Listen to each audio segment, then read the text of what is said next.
देखो हम लोग क्वेश्चन नंबर 1 क्या है, क्वेश्चन नंबर 1 हमारा कह रहा है कि फोकस दूरी 10 सेंटीमीटर के अवतल दर्पण द्वारा आवर्धन धनात्मक होगा यदि वस्तु दूरी का मान है। मतलब कहा है कि the magnification produce by a concave mirror of focal length 10 centimetre is positive. देखो सबसे पहले क्वेश्चन समझो, कह रहा है कि जो मैग्निफिकेशन प्रोड्यूस हो रहा है कॉनकेव मिरर के द्वारा, ठीक है, वो कैसा है, पॉजिटिव है ना। जो मैग्निफिकेशन प्रोड्यूस हो रहा है, मैग्निफिकेशन कहने का मतलब जो इमेज बन रहा है, ठीक है, वो इमेज कैसा है हमारा, पॉजिटिव इमेज है, ठीक है। और मिरर कौन सा है, कॉनकेव मिरर, और फोकल लेंथ कितना दिया हुआ है, 10 सेंटीमीटर, ठीक है। ये चीज़ हमको दिया है और पूछा है कि if the value of object distances, तो जो ऑब्जेक्ट का डिस्टेंस है उसका वैल्यू क्या होगा, ठीक है। तो कॉनकेव मिरर में हमने केस देखा था, ठीक है, क्या क्या केस देखा था। तो कॉनकेव मिरर में हमने केस देखा था, अगर हम कॉनकेव मिरर की बात करें तो यहाँ पे अगर हम मान लो कि मेरा एक कॉनकेव मिरर है, समझी बात को, ये कॉनकेव मिरर है, ये हमारा होता है पोल, है ना। यहाँ पे होता है हमारा फोकस, यहाँ पे होता है सेंटर ऑफ कर्वेचर। क्लियर है बात, ठीक है। तो हमने अलग अलग केस देखा था। सबसे पहला case beyond C, beyond C के पीछे जब हम ऑब्जेक्ट को रखते हैं तब क्या होता है। तो बियॉन्ड सी के केस में हमारे पास जो इमेज बनता है वो कैसा बनता है, रियल एंड इन्वर्टेड इमेज बनता है ना। इसको ऐसे कर देते हैं, कॉनकेव मिरर लगेगा, ठीक है। बियॉन्ड सी जब हम रखते हैं तो इमेज कैसा बनता है, रियल, इन्वर्टेड और इमेज निगेटिव बनता है, ठीक है। इमेज कैसा बनता है, निगेटिव बनता है बियॉन्ड सी, ये चीज़ हम लोग पढ़ चुके हैं, ठीक है। सी पे रखते हैं जब, मतलब सेंटर ऑफ कर्वेचर पे रखते हैं, तब भी इमेज हमारा रियल, इन्वर्टेड, है ना, और निगेटिव बनता है। क्लियर है बात, है ना। सी और एफ के बीच में रख रहे थे तब भी कॉनकेव मिरर के केस में इमेज हमारा कैसा बन रहा था, इमेज हमारा कैसा बन रहा था, रियल, इन्वर्टेड और निगेटिव बन रहा था, ठीक है। लेकिन एक केस था एफ और पी के बीच में रखते हैं, है ना। एक केस था जब हम लोग एफ और पी के बीच में जब हम यानी कि फोकस और पोल के, है ना, तो वैसे केस में हमारे पास इमेज क्या होता है, पॉजिटिव होता है। तो इसने हमें बता दिया है कि इमेज कॉनकेव मिरर में कैसा बन रहा है, पॉजिटिव बन रहा है, ठीक है। मतलब इमेज के लिए हम ऑब्जेक्ट को कहाँ रखेंगे, फोकस और पोल के बीच में रखेंगे। समझ में आ बात। तो फोकस और पोल के बीच में जब हम ऑब्जेक्ट को रखेंगे तभी जो इमेज है वो हमारा पॉजिटिव बनेगा। अब पोल से लेके फोकस तक का जो दूरी है, पोल से लेके फोकस तक का जो दूरी है उसे हम लोग क्या कहते हैं, स्मॉल एफ, यानी कि फोकल लेंथ कहते हैं। अब ये फोकल लेंथ कितना दिया हुआ है आपको, 10 सेंटीमीटर दिया हुआ है ना। और ऑब्जेक्ट को हमको कहाँ रखना है, पोल और फोकस के बीच में रखना है। ऑब्जेक्ट को पोल और फोकस के बीच में रखना है तभी पॉजिटिव इमेज होगा, ठीक है। तो यहाँ से यहाँ तक का दूरी 10 सेंटीमीटर है, तो ऑब्जेक्ट को अगर इसके बीच में रख देंगे, ऑब्जेक्ट को अगर इसके बीच में रख देंगे तो दूरी जाहिर सी बात है कि 10 सेंटीमीटर से कम होगा, है ना। तो दैट्स वाई हमारा आंसर क्या हो जाएगा, 10 सेंटीमीटर से अधिक, 20 सेंटीमीटर से अधिक, 10 सेंटीमीटर से कम, यानी कि लेस देन 10 सेंटीमीटर हो जाएगा। बात समझ में आया। ये है हमारा इस क्वेश्चन नंबर 1 के पीछे का कॉन्सेप्ट। क्लियर है पूरा। अब नेक्स्ट क्वेश्चन जो है हमारा, क्वेश्चन नंबर यहाँ पे 4 विजिबल है, तो पहले यही कर लेते हैं हम लोग, फिर इसको ऊपर करेंगे। ये है हमारा,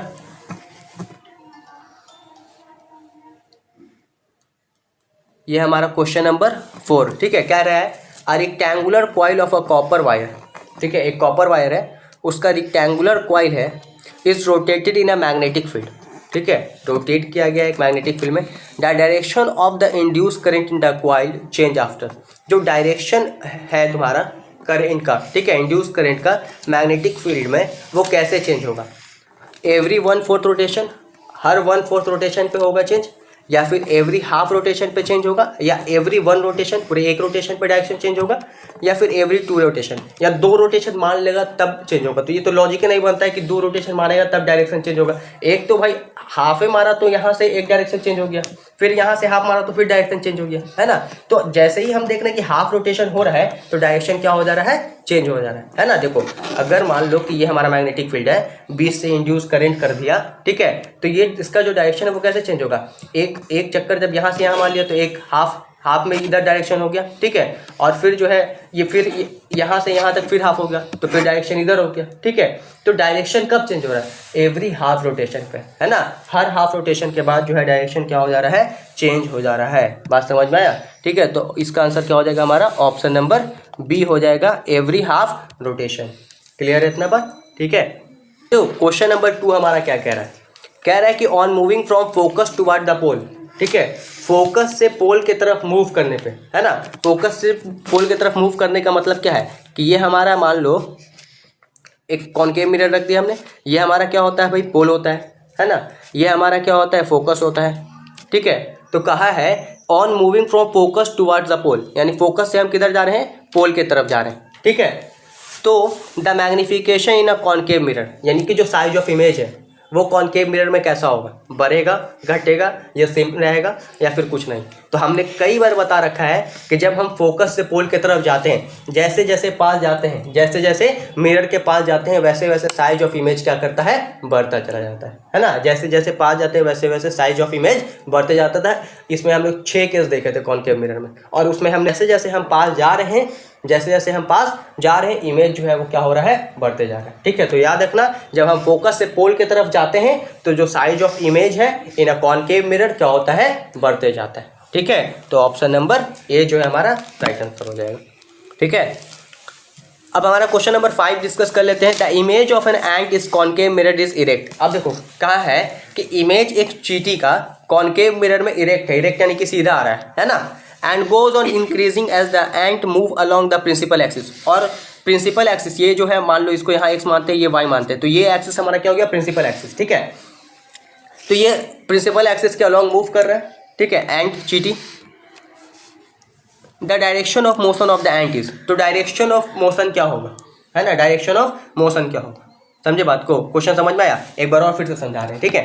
देखो कह रहा है कि the image of an ant in a concave mirror, image है एक चींटी का कॉनकेव मिरर में इरेक्ट आ रहा है, इरेक्ट यानी कि सीधा इमेज आ रहा है ना। इमेज कैसा आ रहा है, सीधा आ रहा है, इरेक्ट इमेज आ रहा है। And goes on increasing as the ant move along the principal axis, ठीक है। और ये जो तुम्हारा एंट है वो कैसे मूव कर रहा है, अलॉन्ग द प्रिंसिपल एक्सिस, है ना, मतलब प्रिंसिपल एक्सिस के साथ मूव कर रहा है, समझ में आया बात। तो तुमसे पूछा कि the direction of motion of the ant is, तो जो एंट है ना, उसके मोशन का डायरेक्शन क्या होगा, from focus to centre of curvature, यानी सेंटर ऑफ कर्वेचर तो इधर कहीं होता है, मतलब फोकस से इधर होगा, सेंटर ऑफ कर्वेचर की तरफ, ये सी है, ये वाला डायरेक्शन होगा, है ना। या फिर कहा है कि from focus to pole, focus से लेके पोल तक का होगा डायरेक्शन, ठीक है। या फिर कहा कि पोल से फोकस, यानी यहाँ से यहाँ होगा, ठीक है, या नॉन ऑफ दिस, समझ में बात। तो ये कहाँ मूव कर रहा है, along the principal axis, along the principal axis. और इमेज कैसा आ रहा है, इरेक्ट आ रहा है, इमेज इरेक्ट आ रहा है। पिछला वाला कॉन्सेप्ट को इसमें मर्ज कर दिया है ना, इरेक्ट आ रहा है। तो इमेज अगर इरेक्ट आ रहा है, दैट मीन्स कि ये किधर मूव कर रहा होगा, फोकस टू पोल मूव कर रहा होगा, है ना, फोकस टू पोल मूव कर रहा होगा। तो बात समझ में आया, है ना, फोकस टू पोल मूव कर रहा होगा। तो क्या हो जाएगा हमारा ऑप्शन, फ्रॉम फोकस टू पोल, ठीक है। हाइड्रो इलेक्ट्रिक पावर प्लांट जो है ना, वो तुम्हारा कौन से फॉर्म ऑफ एनर्जी है, वो पोटेंशियल एनर्जी है एक तरीके का, ठीक है। और वही एनर्जी किस में कन्वर्ट हो जा रहा है, इलेक्ट्रिकल एनर्जी में। सुनी होगी ना कि डैम इस सब का इस्तेमाल करके हम लोग क्या करते हैं, पानी जनरेट करते हैं। तो हाइड्रो रिलेटेड टू वाटर, समझ गया बात। तो उसके पास जो एनर्जी है वो कैसा एनर्जी है, पोटेंशियल एनर्जी। काइनेटिक एनर्जी तो रिलेटेड टू मोशन हो जाएगा, thermal energy related to temperature हो जाएगा, ठीक है, solar energy related to light हो जाएगा। तो यहाँ पे इन तीनों का कोई कॉन्सेप्ट नहीं है ना। तो हमारा राइट आंसर क्या हो जाएगा, पोटेंशियल एनर्जी हो जाएगा, समझी बात को। तो पोटेंशियल एनर्जी जो है वो किस में कन्वर्ट होता है, इलेक्ट्रिकल एनर्जी में कन्वर्ट होता है, ठीक है।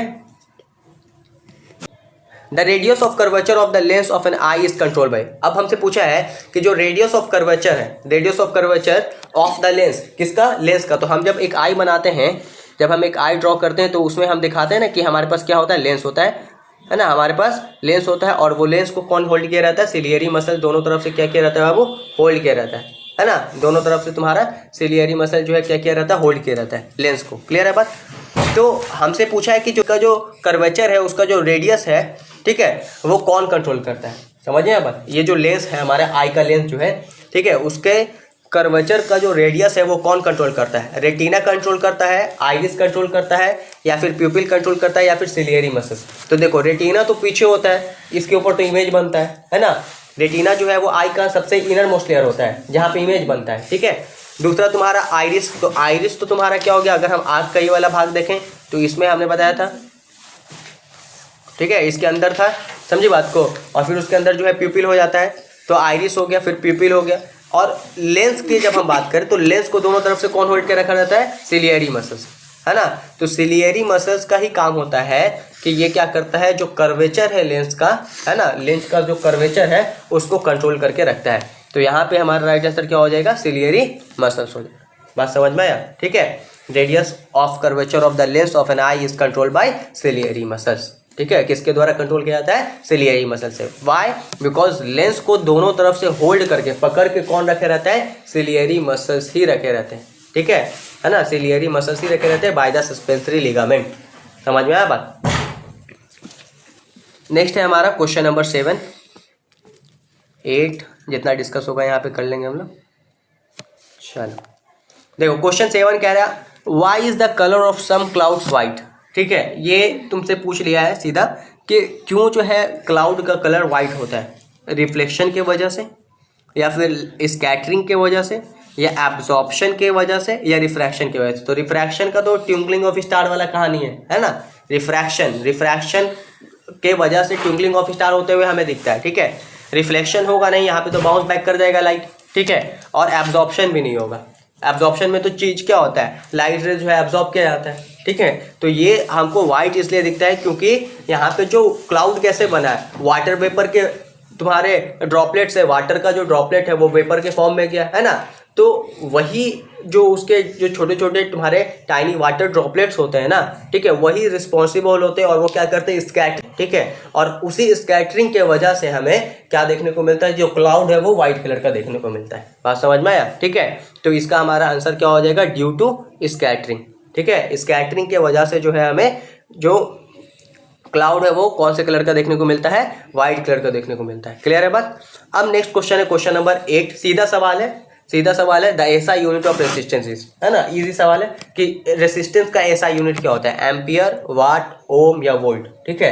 तो रेसिस्टेंस का एसआई यूनिट क्या होता है, ओम होता है। ये तो डायरेक्ट लगाने वाला सवाल था कि रेसिस्टेंस का एसआई यूनिट क्या होता है, ओम होता है। समटाइम्स तुमको ओम इस तरीके से भी लिखा हुआ मिल सकता है बाबू, है ना। इसे भी हम लोग क्या कहते हैं, ओम कहते हैं। समझे बात को, ओम का ये रिप्रेजेंटेशन है, ठीक है। उसके बाद एम्पियर किसका ऐसा यूनिट होता है, याद है। एम्पियर जो है ये करंट का ऐसा यूनिट होता है ना। एम्पियर किसका यूनिट होता है, ऐसा यूनिट करंट का होता है। याद रखना, ऐसा यूनिट से सवाल आ सकता है। समझिए बात। एम्पियर किसका ऐसा यूनिट है, करंट का। वाट किसका ऐसा यूनिट है, पावर का, ठीक है। समटाइम्स KWH भी लिखा रहेगा, किलो वाट आवर, है ना। समझी बात को। ओम जो है तुम्हारा हो क्या, यूनिट रेसिस्टेंस का। और वोल्ट किसका यूनिट है, वोल्ट पोटेंशियल डिफरेंस का, है ना। पोटेंशियल डिफरेंस का जो है यूनिट है तुम्हारा का वोल्ट। क्लियर है बात, इतना समझ में आया। अब नेक्स्ट क्वेश्चन है क्वेश्चन नंबर 12। क्वेश्चन नंबर 12 कह रहा है तुम्हारा vegetative propagation in potato take place by. Vegetative propagation जो है पोटैटो में वो कैसे होता है, by the root, seed, fruit और स्टेम, ठीक है।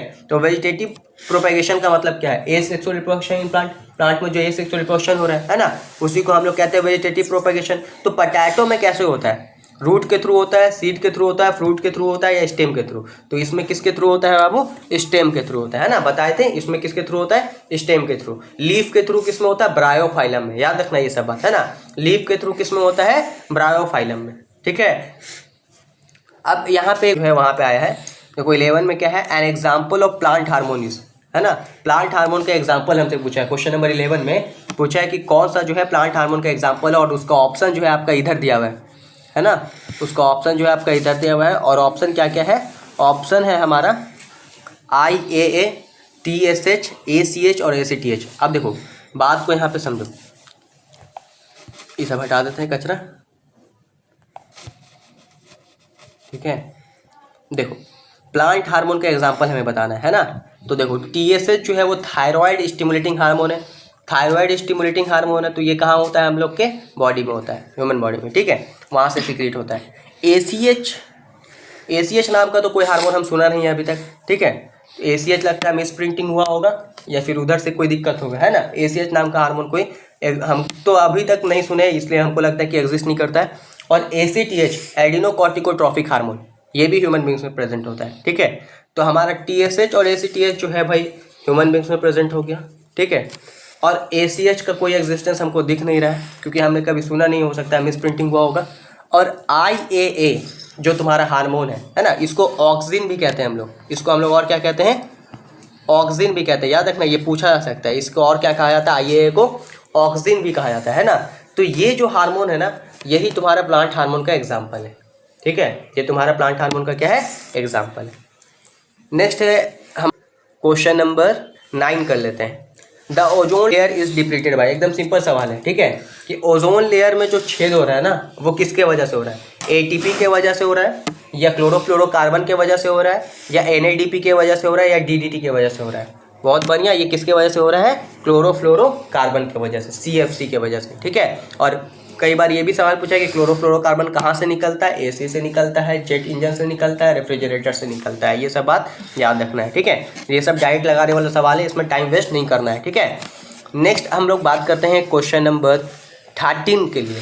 13 क्वेश्चन नंबर कह रहा है कि hydra is found in, hydra जो है वो कहाँ पाया जाता है? हाइड्रा कहाँ पाया जाता है? हाइड्रा जो ऑर्गेनिज्म है, ठीक है। तो हमने कई बार बताया कि हाइड्रा जो है वो एक्वेटिक मल्टी सेलुलर ऑर्गेनिज्म है। एक्वेटिक का मतलब पानी में रहने वाला, है ना, मल्टी सेलुलर ऑर्गेनिज्म है। तो in water, in soil, on tree, या ऑल ऑफ दिस, तो इसका आंसर क्या हो जाएगा हमारा? वाटर हो जाएगा, ठीक है। क्लियर है बात? नाउ क्वेश्चन नंबर 10 देखते हैं। क्वेश्चन नंबर 10 कह रहा है कि in which of the following organism does asexual reproduction occur through budding. अब पूछा है कि इनमें से कौन से ऑर्गेनिज्म में जो एसेक्सुअल रिप्रोडक्शन है वो बडिंग के थ्रू होता है। अभी जो लास्ट डायग्राम हम लोग डिस्कस कर रहे थे उसमें हम लोग देखे थे बडिंग हो रहा था ना, किस में बडिंग हो रहा था? किस में बडिंग हम लोग देखे थे? प्लाज्मोडियम में, या फिर लेशमानिया में, या अमीबा में, या ईस्ट में। बडिंग किस में हो रहा था? बडिंग जो है तुम्हारा ईस्ट में होता है। किस में होता है? ईस्ट में, ठीक है। और हाइड्रा में भी बडिंग होता है, याद रखना, है ना। हाइड्रा में भी क्या होता है? बडिंग होता है। अमीबा में क्या होता है बाबू? अमीबा में बाइनरी फिजन होता है, पढ़े थे हम लोग, है ना। अमीबा में क्या होता है? बाइनरी फिजन होता है। बाइनरी फिजन इन अमीबा का डायग्राम भी डिस्कस किए थे, ठीक है। उसके अलावा लेशमानिया में भी बाइनरी फिजन होता है। प्लाज्मोडियम का हमने डायग्राम डिस्कस किया था जिसमें हमने बताया था कि मलेरिया के लिए रिस्पॉन्सिबल होता है। और ये प्लाज्मोडियम जो है वो कौन सा फिजन करता है? मल्टीपल फिजन करता है ना। प्लाज्मोडियम में क्या होता है? मल्टीपल फिजन होता है। लेशमानिया में बाइनरी फिजन होता है, अमीबा में भी बाइनरी फिजन होता है, ठीक है। ये बाइनरी फिजन, मल्टीपल फिजन, ये बडिंग क्या है? ये एक एसेक्सुअल रिप्रोडक्शन के मेथड्स हैं, ठीक है। ये एसेक्सुअल रिप्रोडक्शन के क्या है? मेथड्स है जो लोअर ऑर्गेनिज्म करते हैं। बात समझ में आया? चलिए next question number 14। Systolic blood pressure of a healthy person is. जब हम लोग पढ़ रहे थे तो बताया था, है ना, ब्लड प्रेशर के बारे में बेसिक नॉलेज दिया था। याद है कि भूल गए? भूल गए, है ना। ब्लड प्रेशर के बारे में बेसिक नॉलेज दिया था। देखो ब्लड प्रेशर क्या होता है? What is blood pressure? In short इसे हम लोग बीपी कहते हैं ना। ब्लड प्रेशर क्या होता है, ठीक है। तो देखो जो हमारे ब्लड के द्वारा प्रेशर हमारे आर्टरी के वॉल पे एग्जर्ट किया जा रहा है, लगाया जा रहा है ना, उस प्रेशर को हम लोग कहते हैं ब्लड प्रेशर। क्या कहते हैं? Blood pressure. This is the definition of blood pressure, ठीक है। अब इसका नॉर्मल रेंज क्या होता है? इस ब्लड प्रेशर का नॉर्मल रेंज होता है, ये काम का चीज़ है, ये जीवन भर काम आएगा घर में तुम्हारे, ठीक है। तो ब्लड प्रेशर का नॉर्मल रेंज होता है 120/80। नॉर्मल रेंज कितना होता है? 120/80। ये नॉर्मल रेंज, ठीक है। ऊपर वाले को हम लोग सिस्टोलिक प्रेशर कहते हैं और नीचे वाले को डायस्टोलिक प्रेशर कहते हैं। जैसे हम नॉर्मल रेंज बताए ना 120/80, तो ऊपर वाला 120 हो गया, वो सिस्टोलिक है, और नीचे वाला क्या कहलाता है? डायस्टोलिक कहलाता है। क्लियर है बात? ठीक है। तो नॉर्मल रेंज 120/80 होता है। 140 के ऊपर जब जाता है, 140 के ऊपर जब जाता है तब हम कहते हैं कि हाँ ब्लड प्रेशर क्या हो गया? हाई हो गया, ठीक है। 140 इज द बाउंड्री लाइन, है ना। बात समझ में आया? और ब्लड प्रेशर को नापने के लिए कौन सा इंस्ट्रूमेंट का इस्तेमाल करते हैं हम लोग? स्फैग्नोमैनोमीटर, ठीक है। याद रखना नाम, शायद पूछ ले लेकिन कम चांस है, ठीक है। तो नॉर्मल जो ब्लड प्रेशर है यहाँ पे 120/80 होता है। ये पहले हम तुमको बता देते हैं 120/80। और इसका कौन सा यूनिट होता है? mmHg, है ना। ब्लड प्रेशर को मेजर करने का जो यूनिट है वो क्या है? mmHg है, ठीक है। तो यहाँ पे पूछा है कि systolic blood pressure of a healthy person, एक हेल्दी पर्सन है ना, तो उसका सिस्टोलिक ब्लड प्रेशर क्या होगा? तो हेल्दी पर्सन का ब्लड प्रेशर नॉर्मल होगा, है ना। हेल्दी पर्सन का जो ब्लड प्रेशर है वो क्या होगा? नॉर्मल होगा, ठीक है। तो नॉर्मल ब्लड प्रेशर क्या होता है? 120/80। तो सिस्टोलिक इसका कितना हो जाएगा? 120, है ना। तो इसका आंसर हमारा क्या हो जाएगा? ऑप्शन नंबर बी, 120, ठीक है। चलो नेक्स्ट है हमारा, बी है, बी में लगा हुआ, ठीक है। अब नेक्स्ट है हमारा an example of bisexual organism. अब देखो इसमें से आपको बताना है बाइसेक्सुअल ऑर्गेनिज्म का एग्जाम्पल। बाइसेक्सुअल ऑर्गेनिज्म का मतलब क्या होता है? बाइसेक्सुअल ऑर्गेनिज्म का मतलब होता है वैसा ऑर्गेनिज्म जिसमें दोनों रिप्रोडक्टिव ऑर्गन एक ही बॉडी में प्रेजेंट हो, ठीक है। बाइसेक्सुअल ऑर्गेनिज्म का मतलब क्या है? एक ऐसा ऑर्गेनिज्म जिसमें दोनों रिप्रोडक्टिव ऑर्गन है ना एक ही बॉडी में प्रेजेंट हो, वैसे ऑर्गेनिज्म को हम लोग क्या कहते हैं, बाइसेक्सुअल ऑर्गेनिज्म कहते हैं। क्लियर है बात। उसका एग्जांपल तुम्हारा होता है hydra, tapeworm, earthworm, sponge, Leach.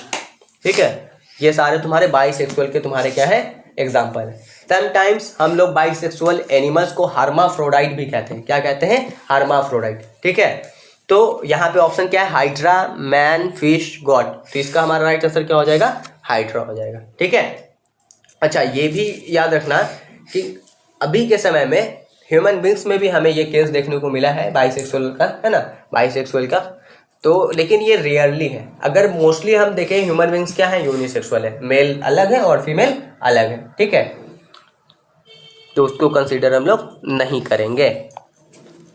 Next है in fish respiration take place through. अब कह रहे हैं कि फिश में जो रिस्पायरेशन है ना वो कैसे होता है। ठीक है, फिश में जो रिस्पायरेशन है वो कैसे होता है, माउथ के द्वारा, गिल्स के द्वारा, नोज के द्वारा या लंग्स के द्वारा। ठीक है, तो फिश के लिए जो है रिस्पायरेशन के लिए फिश में क्या होता है, हमारे पास गिल्स होता है ना। फिश जो है गिल्स का इस्तेमाल करता है रिस्पायरेशन के लिए। ठीक है, हम लोग किसके इस्तेमाल करते हैं, ह्यूमन बींग्स किसका इस्तेमाल करता है रिस्पायरेशन के लिए, कौन से ऑर्गन का, लंग्स का, है ना। किसका इस्तेमाल करता है, लंग्स का इस्तेमाल करता है। क्लियर है बात। नेक्स्ट क्वेश्चन नंबर 17 कह रहा है कि kilowatt hour is the unit of. Kilowatt hour जो है वो किसका यूनिट है, एनर्जी का यूनिट है, टाइम का यूनिट है, मास का यूनिट है या पावर का यूनिट है। ठीक है, पूछा है किलोवाट आवर जो है वो किसका यूनिट है ना। तो तुम्हारा क्या आंसर हो जाएगा, एनर्जी का या टाइम का या मास का या पावर का, किसका यूनिट हो जाएगा ये। तो ये हमारा किसका यूनिट हो जाएगा बाबू, पावर का, है ना। अभी थोड़ा देर पहले भी हमने देखा उल्टा केस। एनर्जी का यूनिट क्या होता है, तो जूल, याद रखना, है ना। सारा का यूनिट हम थोड़ा थोड़ा डिस्कस करते रहे जिससे एग्जाम में आता है। टाइम का नहीं पूछेगा, बहुत कम चांस है क्योंकि बहुत ईजी है। टाइम का क्या होता है, सेकंड। ठीक है, समझी बात को, है ना। हमारा the maximum number of electron in a cell is.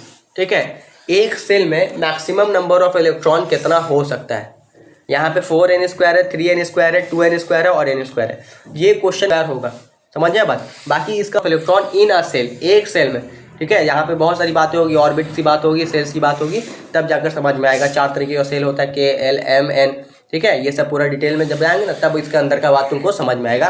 Basically अगर तुमको हो सकता है रिपीट कर दो तो उसके लिए अभी सही आंसर जो है वो C ही होगा, है ना, अकॉर्डिंग टू मी। और कुछ और भी सोर्सेज जो है C ही को कह रहे हैं। तो मैक्सिमम नंबर ऑफ इलेक्ट्रॉन जो है वो क्या होगा सेल में, 2n²। ठीक है, क्वेश्चन 21 कह रहा है कि which hydrocarbon is the simplest compound. ये सिंपल है ना। ये कौन सा हाइड्रोकार्बन, हाइड्रोकार्बन का मतलब क्या होता है, वैसा कंपाउंड जो हाइड्रोजन और कार्बन के मिलने से बना हो। हाइड्रोजन और कार्बन के मिलने से बना हो वैसे कंपाउंड को हम लोग क्या कहते हैं, हाइड्रोकार्बन कहते हैं। तो पूछा है कि which hydrocarbon is the simplest compound. Simplest कौन है, मीथेन, प्रोपेन, ब्यूटेन या इथेन, है ना। तो सिंपलेस्ट कौन है, हमारा मीथेन होता है, CH4। ठीक है, याद रखना फॉर्मूला सबका याद रखना बाबू, है ना। मीथेन, प्रोपेन, इथेन और ब्यूटेन। हम लोग का क्वेश्चन नंबर 18 डिस्कस कर लेते हैं। पहले the amount of light entering the human I is control bye.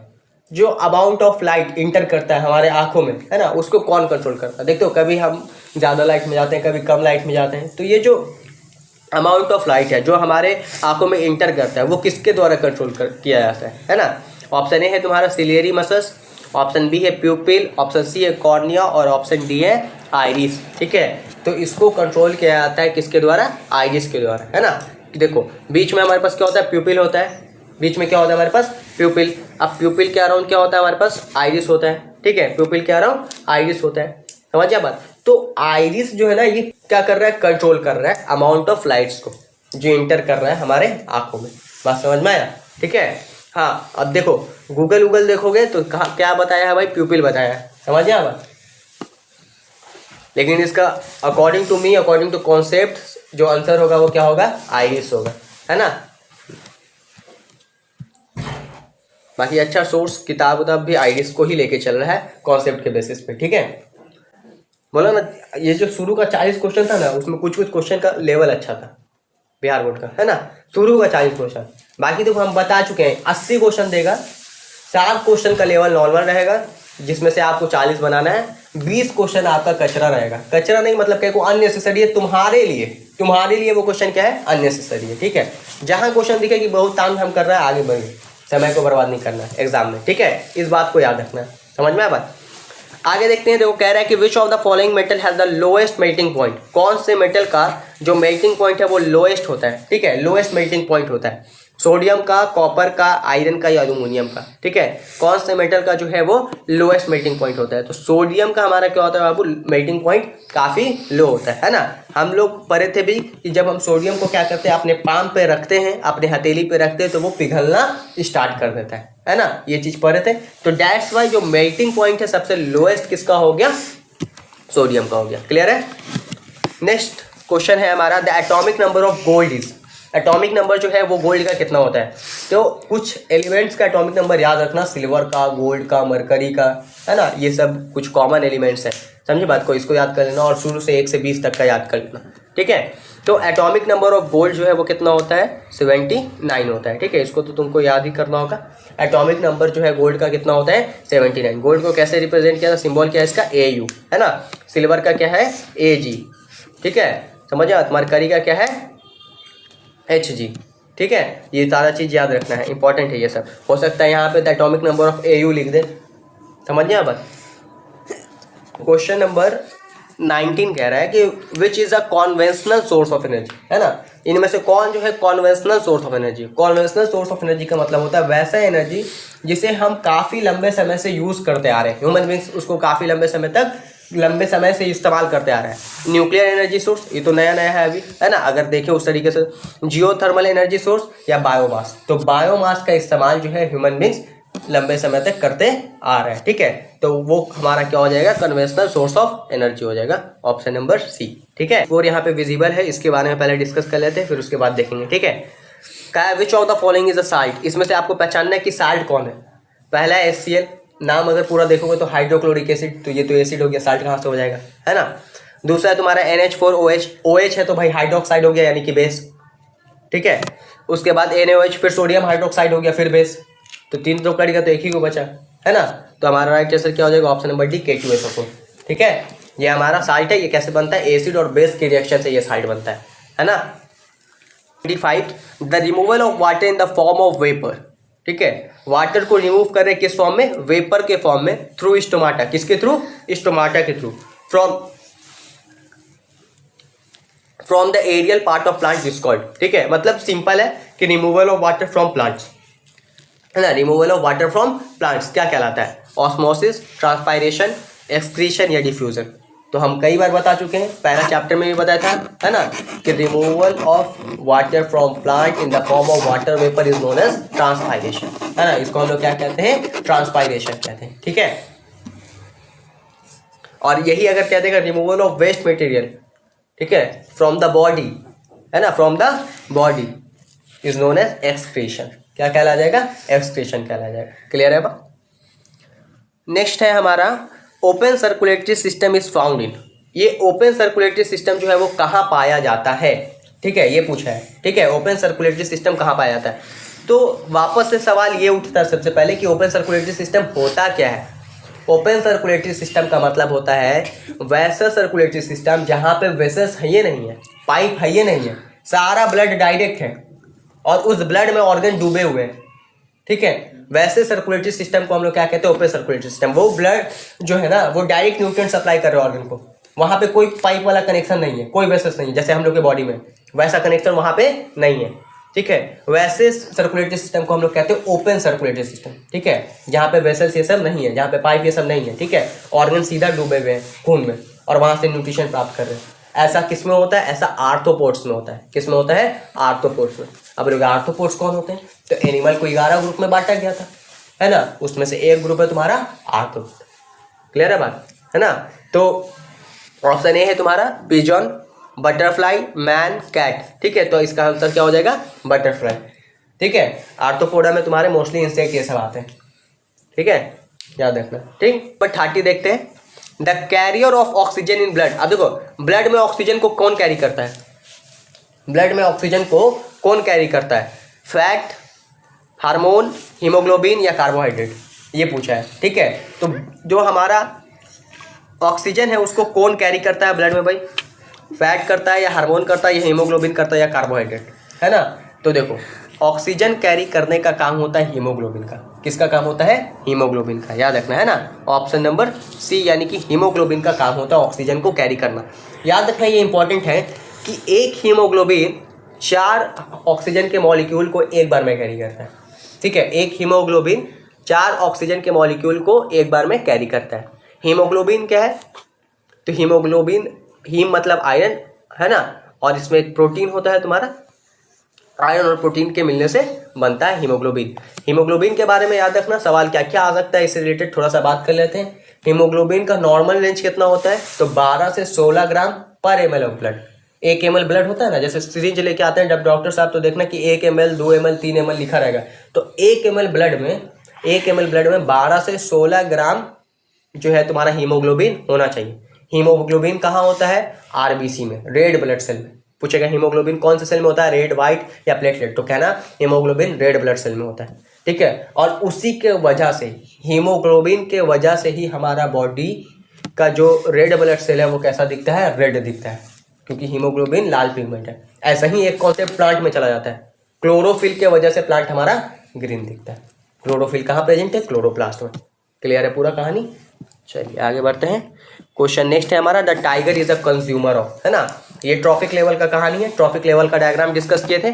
ठीक है, सबसे नीचे हमारा first trophic level, then second trophic level, then third trophic level, इस तरीके से। तो सबसे फर्स्ट ट्रॉफिक लेवल पे कौन हो गया? प्रोड्यूसर्स हो गए, जो अपना खाना खुद बना रहे हैं। ठीक है, वो हमारे फर्स्ट ट्रॉफिक लेवल पे हो गए प्रोड्यूसर्स।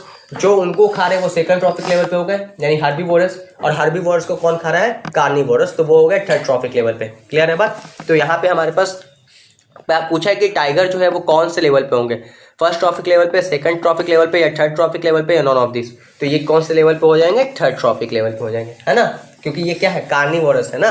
फर्स्ट ट्रॉफिक लेवल पे कौन हो गया? प्रोड्यूसर, जो अपना खाना खुद बना रहा है, जैसे प्लांट ला, है ना। प्लांट को जो खा रहा है वो सेकंड ट्रॉफिक लेवल पे हो गया, हार्बीवोरस। ठीक है, और जो उसको खा रहा है, मतलब मान लो कि गोट जो है वो क्या कर रहा है? प्लांट को खा रहा है, और गोट को खा लिया लायन, ठीक है, या टाइगर, समझिए बात, तो वो तुम्हारा क्या हो गया? थर्ड ट्रॉफिक लेवल पे हो गया। समझे बात को? क्लियर है ना ये चीज? इसमें कंफ्यूजन मत होना, एकदम बेसिक है। यहाँ पे तुम्हारा प्लांट हो गया प्रोड्यूसर्स। ठीक है, प्रोड्यूसर्स को खाया कौन? गोट। क्लियर है बात? प्रोड्यूसर्स को गोट खाया, बकरी। तो बकरी, ये सबसे फर्स्ट में तुम्हारा फर्स्ट ट्रॉफिक लेवल हो गया, सेकंड में तुम्हारा सेकंड ट्रॉफिक लेवल हो गया। ठीक है, और गोट को खाया मान लो टाइगर या लायन, तो ये तुम्हारा क्या हो गया? थर्ड ट्रॉफिक लेवल हो गया, है ना। तो पूछा कि टाइगर जो कंज्यूमर है वो कौन से लेवल का है? फर्स्ट, सेकंड, थर्ड, तो थर्ड ट्रॉफिक लेवल का है। क्लियर है बात? Place of origin of humanism, है ना। कहा है कि जो मानव है, ठीक है, वो कहाँ से ऑरिजिन हुआ है? ठीक है, उसका ऑरिजिन कहाँ से हुआ है? इंडिया से हुआ है, चाइना से हुआ है, अफ्रीका से हुआ है, अमेरिका से हुआ है। तो हमें कुछ फॉसिल्स एविडेंस मिलते हैं, है ना, और वो एविडेंस हमें ये बताते हैं कि ये जो प्लेस ऑफ ऑरिजिन है ह्यूमन का, वो कहाँ से है? अफ्रीका से। ठीक है, कहाँ से? अफ्रीका से। और अफ्रीका में भी एक जगह है इथियोपिया, वो जगह को ज़्यादा माना जाता है कि इस जगह से जो है ह्यूमन का, यानी होमो सैपियंस का क्या हुआ है? ऑरिजिन हुआ है। ठीक है, होमो सैपियंस क्या होता है? होमो सैपियंस क्या होता है? ह्यूमन का साइंटिफिक नेम होमो सैपियंस है। ह्यूमन का साइंटिफिक नेम क्या है? होमो सैपियंस है। ठीक है, ह्यूमन का साइंटिफिक नेम होमो सैपियंस है। इसी तरीके से आम का साइंटिफिक नेम होता है मैंगीफेरा इंडिका। क्यों रखा जाता है ये साइंटिफिक नेम? क्योंकि इस नाम से पूरे देश भर में नहीं, बल्कि पूरे दुनिया भर में इसको जाना जाए। ठीक है, पूरे दुनिया भर में कहीं भी चल जाओ, जापान, चाइना, इटली, कहीं भी चल जाओ, रसिया, ठीक है, सब जगह जाके तुम कह दो होमो सैपियंस, सारा लोग होमो सैपियंस का मतलब ह्यूमन बींग्स ही समझेगा। बात समझ में आया? ठीक है, बात समझ में आया? तो ये साइंटिफिक नेम का खेल। आगे देखते हैं क्वेश्चन नंबर 31, कह रहा है the number of pairs of autosome in human is. जो नंबर ऑफ पेयर्स है ना, ऑटोजोम का ह्यूमन में कितना होता है? ये तो भाई डायग्राम वाले में इसको भी डिस्कस किए थे हम, है ना, कि कितना ऑटोजोम जो है, ऑटोजोम इन ह्यूमन इज, कितना जो ऑटोजोम क्रोमोजोम है तुम्हारा, वो कितना जो है हमारे अंदर होता है। ठीक है, ह्यूमन बींग्स में होता है 24 पेयर, 23 पेयर, 11 पेयर या 22 पेयर। क्या हो जाएगा फरहान इसका? The number of pair of autosome in human is 24 pair, 23 pair, 11 pair या 22 पेयर। इसका हो जाएगा 22 पेयर। टोटल डिप्लॉयड सेल में हमारे पास ह्यूमन बींग्स में 23 पेयर होता है। ठीक है, 23 पेयर, जिसमें 22 पेयर जो है वो ऑटोजोम होता है और एक पेयर जो है वो सेक्स क्रोमोसोम होता है, जिसे हम XY या फिर XX लिखते हैं। ठीक है, XY मेल के केस में और XX फीमेल के केस में। समझे? वीडियो पिछला वाला देखना अच्छे से। ठीक है, इतना वीडियो हो जाना ना, उसको दोबारा देखो, उससे सारा ऑब्जेक्टिव तुमको याद हो जाएगा पिछले 5-6 साल का, जितना भी एग्जाम में आया हुआ है। 2-3 बार वीडियो देख लोगे तो। ठीक है, और कॉन्सेप्ट भी, ऑब्जेक्टिव के साथ साथ उस रिलेटेड कॉन्सेप्ट को भी हम बेसिक डील कर लेते हैं, ताकि कुछ चीज़ जो उससे रिलेटेड आए तो बन सके।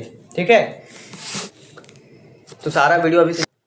अब नेक्स्ट है तुम्हारा, कह रहा है कि the most effective colour of visible light spectrum for photosynthesis, है ना। तो मोस्ट इफेक्टिव कलर जो है visible light spectrum for photosynthesis कौन सा होता है हमारा? रेड, ब्लू, येलो या ग्रीन? तो मोस्ट इफेक्टिव कलर जो है ना वो हमारा कौन सा होता है? रेड होता है ना।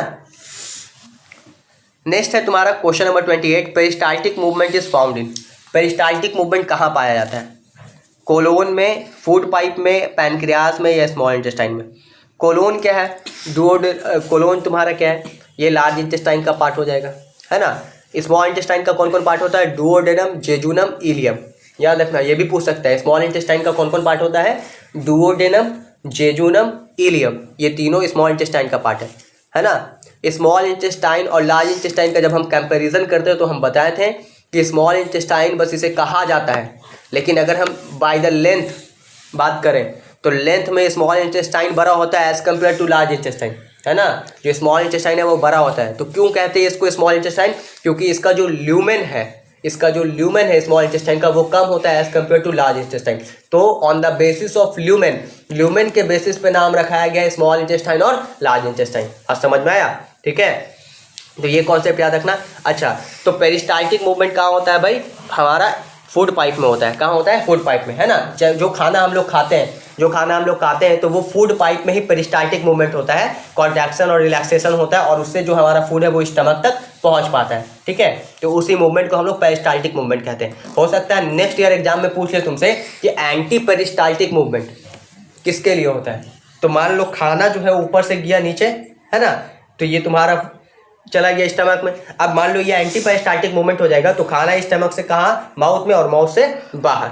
ठीक है, तो मतलब वॉमिटिंग के लिए कौन सा मूवमेंट रिस्पॉन्सिबल है? एंटी पेरिस्टाल्टिक मूवमेंट रिस्पॉन्सिबल है। क्लियर हो गया बात? ठीक है, बाकी कोलोन का था और क्या क्या था उस सब में जो है तुम्हारा कोई भी पेरिस्टाल्टिक मूवमेंट नहीं होता है। याद रखना, फूड पाइप का दूसरा नाम हो सकता है, इस बार एग्जाम में ऐसा करे कि फूड पाइप हटा के इसोफेगस लिख दे।